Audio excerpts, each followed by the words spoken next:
घाट पर उन शिष्यों के एक साथी की मृत्यु ने सभी को एक पल के लिए हिला डाला था।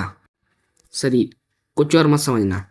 उन्हें समझने में देर नहीं लगी कि जो दिख रहा है वैसा है नहीं। यानी डैन उतनी कमजोर नहीं है जितना वो समझ रहे थे। अगले ही क्षण डायन जोर जोर से हंसने लगी। उसकी हंसी पूरे वातावरण में गूंज उठी, मानो अंधेरे को चीरती हुई। हंसते हंसते वह अपने पैरों पर खड़ी हो गई। उसके खुले बाल खुद ब खुद सिमटते चले गए और देखते ही देखते एक मोटी चोटी में बदल गए। अच्छा है कि डायन पैरों पर खड़ी हुई, वरना मुझे भी नहीं पता। तो शिष्य भी संभल चुके थे। हड़बड़ी और डर के बावजूद उन्होंने अपनी अपनी शक्तियों के साथ डायन पर एक साथ हमला किया।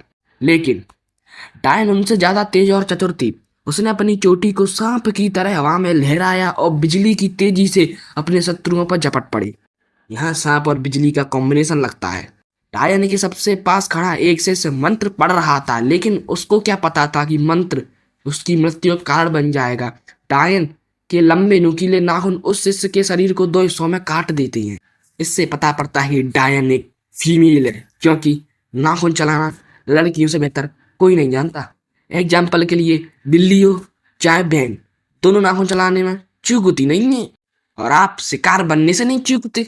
उसी क्षण डायन की चोटी के एक झटके से दो और लोग दूर जा गिरे।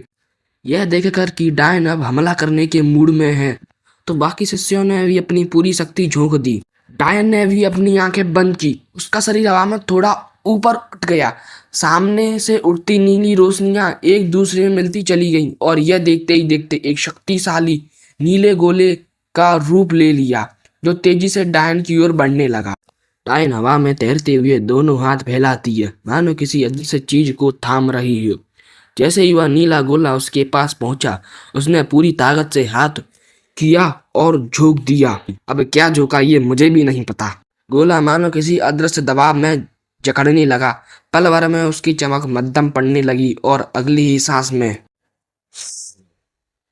सांस तो लेने दो, तभी तो अगली सांस में फेल, वह नीला गोला शांत हो गया और हवा में ही ओझल हो गया।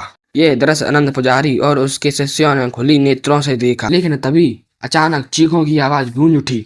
लगता है अनंत पुजारी और उनके शिष्यों ने ज्यादा ही आंखें खोल ली। तभी तो इतनी देर में डायन ने किसी और की ले ली। अब क्या, मैं नहीं बताऊंगा। अनंत पुजारी के चेहरे पर खून के कुछ छींटे पड़े और सामने जमीन पर कुछ गिरने की आवाज आई। वह सब स्तब्ध रह गए। घाट का वातावरण अशांत था, लेकिन अब उसमें खूनी गंध का एहसास था, जिसे कोई साधारण इंसान तो महसूस नहीं कर सकता था। लेकिन जो कर सकता था वो दावे के साथ कह सकता था कि एपिसोड 48 में आके सुनना। तो मिलेंगे फिर किसी दिन, किसी रात। नहीं, मैं रात को नहीं मिलता, मैं दिन में ही मिलूंगा।